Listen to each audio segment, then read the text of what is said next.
সূর্য পর্বত। সূর্য পর্বতে আমরা আগেও বলেছি যে পিতৃবিয়োগ বা পিতার থেকে দূরে থাকা বা পিতার সাথে মনোমালিন্য বা চাকরি সূত্রে পিতার থেকে দূরে থাকা বা পিতৃস্থান থেকে দূরে থাকা।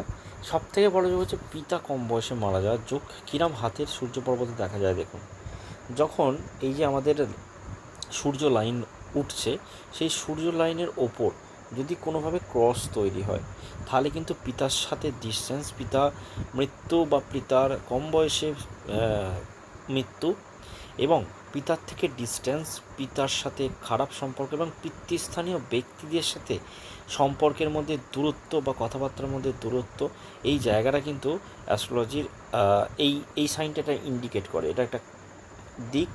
এর যে রেমিডিসটা সূর্য প্রণাম ছাড়া অন্য কিছু নয়। তবে বেশিরভাগ ক্ষেত্রে যদি দুটো ক্রস থাকে তাহলে কিন্তু, মানে একসঙ্গে যদি দুটো ক্রস থাকে তাহলে কিন্তু পিতৃবিয়োগের